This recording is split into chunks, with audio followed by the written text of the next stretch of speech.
Lansana, petit garçon en classe de C2, va à l'école, tout comme ses camarades de son âge. Ses parents souhaitent qu'il soit scolarisé. Mais le système éducatif qui ne tient pas compte de ses déficiences n'est-il pas tout simplement en train de l'exclure? Pour combien de temps pourra-t-il encore résister?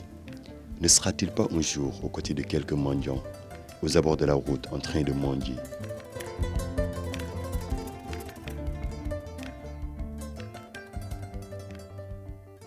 Vous savez que l'éducation est un droit et que tous les enfants ont le droit à l'éducation.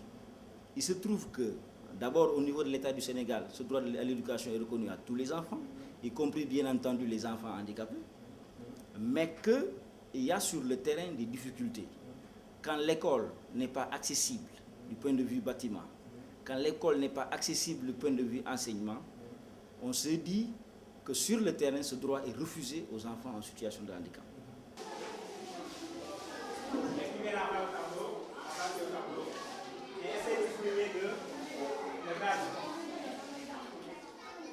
Parce que dans une classe, nous avons une pléthore d'élèves qui ont des problèmes différents. Il y a des handicapés, des malvoyants, des sourds-muets. Il y a des élèves aussi qui entendent très mal. Donc dans cette situation, il est très difficile de les prendre en charge, d'autant plus qu'on n'a pas suivi une formation allant dans ce sens. Donc, ce qui est aussi parce qu'il y a des élèves quand même qui handicapés, qui sont un peu lésés, parce que nous n'avons pas aussi la capacité de les prendre en charge correctement, quoi. Mais le défi que s'est lancé Handicap International, qui est une association de solidarité qui agit et milite pour le soutien et la restauration des capacités d'action des personnes en situation de handicap, avec le soutien de ses partenaires sénégalais sur le terrain, et d'intégrer les enfants en situation de handicap dans le système scolaire à travers son projet Éducation inclusive qui a démarré en avril 2007 en Casamance. L'éducation inclusive est un concept qui implique que l'ensemble des enfants, pour qu'ils puissent apprendre de façon efficiente, doivent le faire dans une école ordinaire et puis surtout ensemble. Ça sous-entend que les enfants en situation de handicap pour lesquels nous travaillons doivent être éduqués dans des écoles ordinaires, et à partir du moment où on fait le pari de faire en sorte que ces enfants soient éduqués dans ces écoles ordinaires, il convient de transformer l'école. Nous devons avoir une nouvelle façon de concevoir nos écoles, concevoir les programmes, concevoir la façon dont les enseignants prennent en charge les enfants à besoins éducatifs spéciaux, et aussi transformer l'environnement de l'école, l'environnement physique de l'école, pour favoriser l'accessibilité à ceux qui ne peuvent pas, par exemple, se déplacer tout simplement comme tout le monde. La soustraction. Aujourd'hui, on verra la leçon de l'addition. N'est-ce pas? Maintenant, nous avons ici une opération au tableau. 470 plus 309 plus 42 égale. Quelqu'un maintenant va venir poser l'opération et effectuer. Au tableau.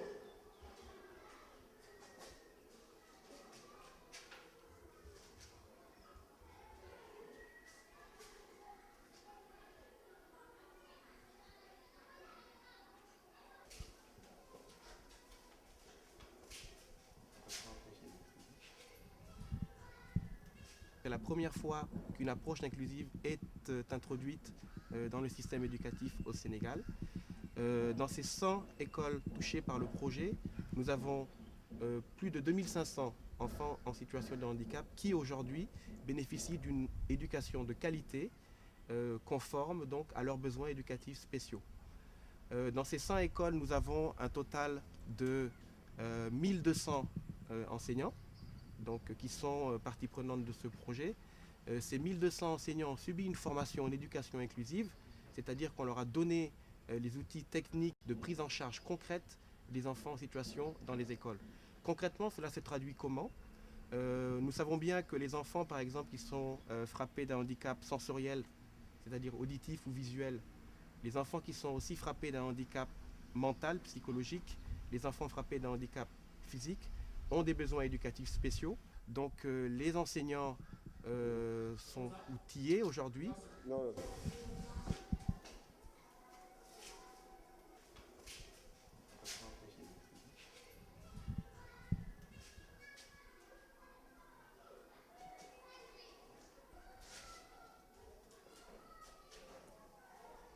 C'est comme ça.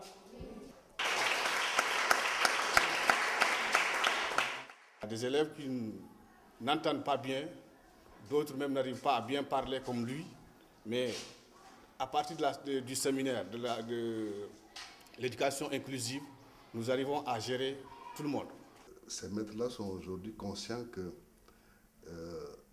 ne peuvent plus continuer à enseigner comme avant.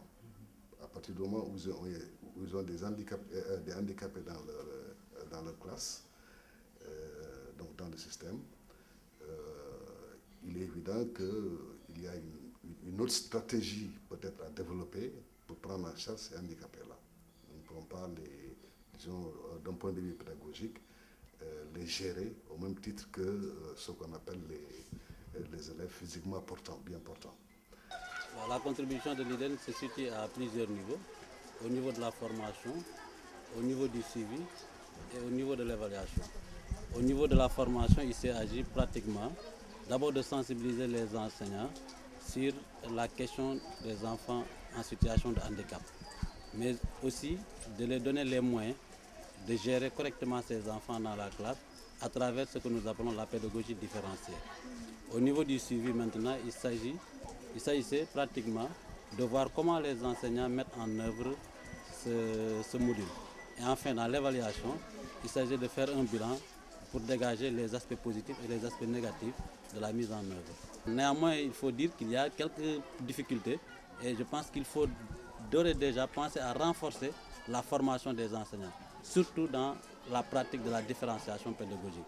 Comment gérer une classe hétérogène? Je pense que ça, c'est fondamental. baax na te rafet na parce que xale bu melee nii waroo ko sànni danga ko war a dugal école won ko mu jàng pour avenir am ëllëg daal parce que xale bu melee nii nga bàyyi ko danga koy lor daal waaw parce que kii xam nga bu dee ñun fii béy ak yeneen yi mooy suñu liggéey donc kii xam nga du mun a béy donc il faut nga dugal ko école mu mun a am métier am ëllëg mun a njëriñ boppam.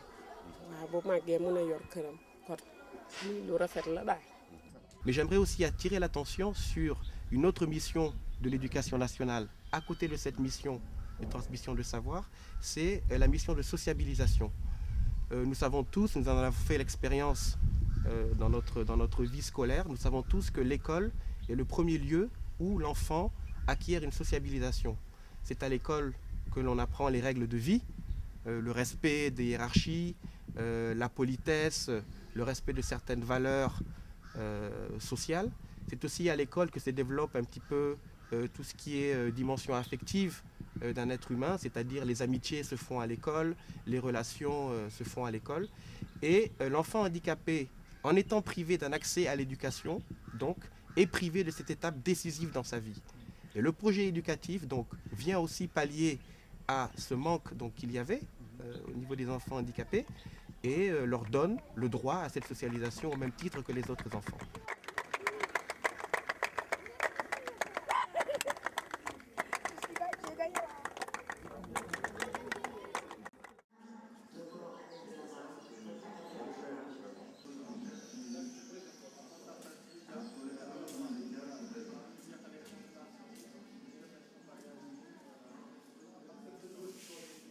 Des tournées dans les écoles, dans le cadre du projet éducation inclusive. C'est de là qu'on nous a signalé cet enfant. Bon, alors, comme j'étais accompagné de l'équipe du CRAO, nous avons fait une descente chez elle.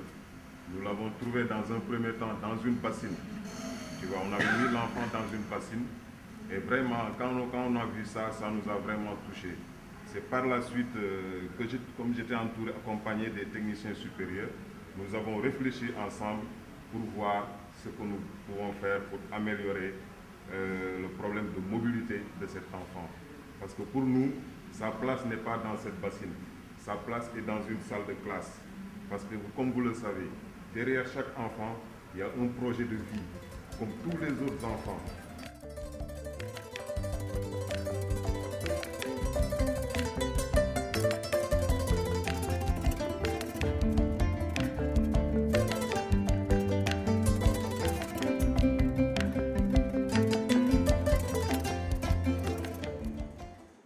L'éducation inclusive a donc pour objectif de lever toutes les entraves à l'éducation des enfants en situation de handicap dans leur processus de scolarisation.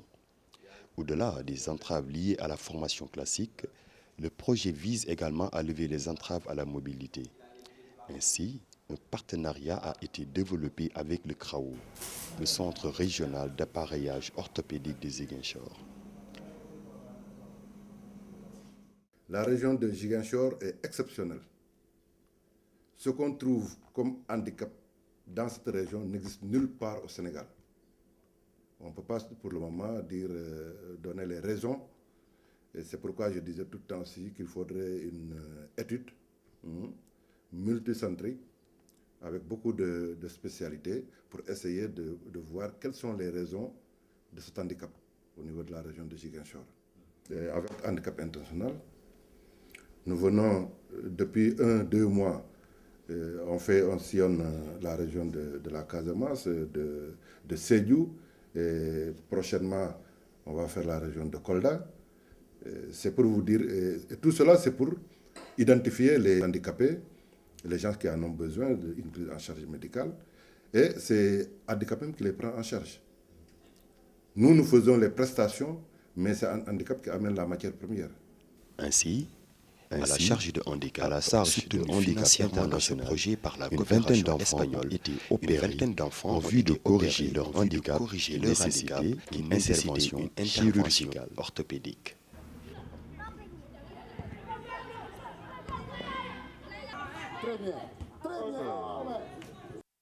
En sus du renforcement des capacités du système éducatif à travers la formation des enseignants à une nouvelle approche qui prend à charge les élèves en situation de handicap, ainsi qu'un appui aux enfants en situation de handicap en matière d'appareillage, l'éducation inclusive vise également le développement des activités extrascolaires, handisport et culture, quand on sait que le sport et les loisirs occupent une place fondamentale dans le développement psychologique et physique des enfants. Il joue bien quand même, c'est pourquoi on prend souvent sur l'attaque. C'est le meilleur buteur dans l'autre tournoi, quoi. Nous avons remarqué, c'est pourquoi on le met dans le poste de l'attaque. Et le fait qu'il ait un handicap, ça ne vous gêne pas? Ça ne nous gêne pas, quoi. C'est notre ami. Depuis quand nous étions des enfants, c'est nous cousions ensemble, quoi. Ça ne nous gêne pas. Oui. Au niveau de la pratique du sport, des personnes en situation de handicap, on voit qu'ils essayent de faire receler des potentialités qui sont en eux. Et quand on parle de sport, le sport aussi leur permet de dépasser leur handicap et de vaincre quelque part leur isolement. Parce que la perception que les populations ont sur les personnes en situation de handicap est toujours négative. Ils pensent que la personne en situation de handicap est quelqu'un d'autre qui ne peut rien faire dans la vie. Et donc, sa destinée, c'est de se mettre sur les bords de la route pour essayer de mendier et pour gagner sa vie. Et si on voit une personne qui pratique le sport, elle est tout à fait différente de celle qui ne pratique pas le sport. Parce que la personne qui ne pratique pas le sport a toujours le complexe et il a peur du regard des autres.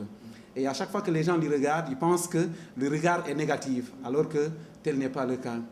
Donc, c'est en pratiquant du sport seulement qu'on peut dépasser cela et pouvoir maintenant vivre et pouvoir s'insérer au niveau de la société. C'est pourquoi handicap est venu maintenant pour combler maintenant ce gap en ce qui concerne la pratique du sport, parce que la plupart des temps, la personne en situation de handicap est exclue du sport. Et c'est pourquoi avec le projet éducation inclusive, nous sommes en train de tester maintenant au niveau des enfants, parce que quand on va maintenant au niveau des activités ordinaires de l'école, au moment des épreuves d'éducation physique, on dit que la personne en situation de handicap est inapte, donc elle ne peut rien faire. Donc ça lui marginalise et puis ça l'exclut du système, quoi. Quelque part, ça frustre les enfants parce qu'il y a tout de suite une différence entre les enfants valides et les enfants en situation de handicap. Parce que si on dit à une personne en situation de handicap que tu es inapte, donc tu ne peux pas jouer comme tes copains, donc il y a déjà une différence qui est là. Et donc ça, c'est pas bon. C'est pourquoi avec le projet éducation inclusive, nous sommes en train maintenant d'essayer pour changer maintenant cette perception et de leur montrer que la personne en situation de handicap, malgré son handicap, il y a un sport qui est adapté par rapport à son handicap.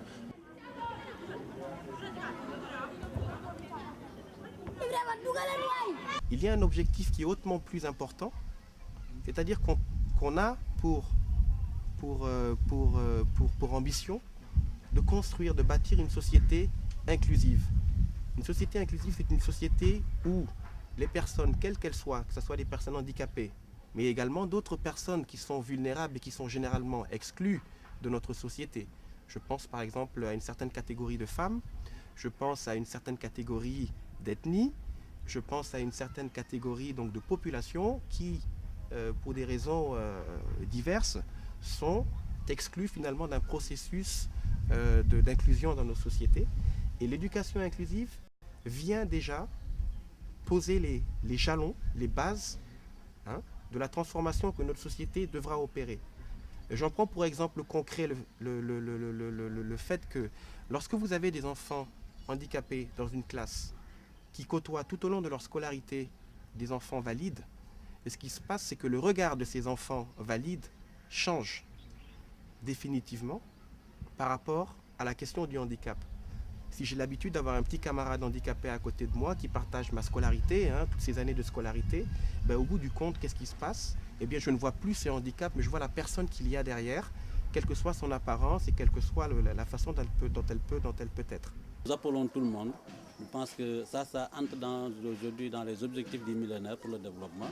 C'est en phase aussi par rapport à notre PDF et par rapport à nos orientations d'ici 2015, où il s'agit pour nous de mener tous les enfants à l'école. Donc aujourd'hui, l'éducation inclusive devient un pilier fondamental qui va nous permettre d'atteindre cet objectif d'ici 2015. Nous pensons que c'est un partenariat fécond et qui commence à donner ses fruits. Et on peut dire que sans embâche, à tous les niveaux, cela constitue une réussite. D'abord, le premier aspect lié à cette réussite, c'est le fait que ces enfants en situation de handicap soient identifiés en tant que cible. Je pense que c'est pour la première fois qu'on puisse identifier dans le département de Bignona ces enfants dans presque 28 écoles. Donc ils constituent une cible. L'autre aspect, c'est la coalition que nous avons faite autour de ce projet, enseignants, parents d'élèves. Et c'est l'occasion pour moi de saluer les relais de handicap international qui sont sur le terrain et qui sensibilisent les parents par rapport à la situation de ces enfants en situation de handicap, qui permet en dernière instance de changer les mentalités. Je pense que ça aussi c'est une réussite. L'autre réussite maintenant, c'est en fait par rapport aux résultats. Je pense que nous venons tout à l'heure de l'entendre. Nous avons un enfant en situation de handicap qui a réussi au CFE et ça c'est déjà quelque chose de très important. C'est avec beaucoup de bonheur donc, que nous continuons ce partenariat avec le ministère de l'Éducation nationale à travers donc, ces démembrements que sont les IDEN. Et puis je tiens à vraiment leur tirer mon chapeau parce que sans tout ce dispositif, aujourd'hui nous ne pourrions pas nous réjouir des résultats que le projet a enregistrés au niveau de sa mise en œuvre.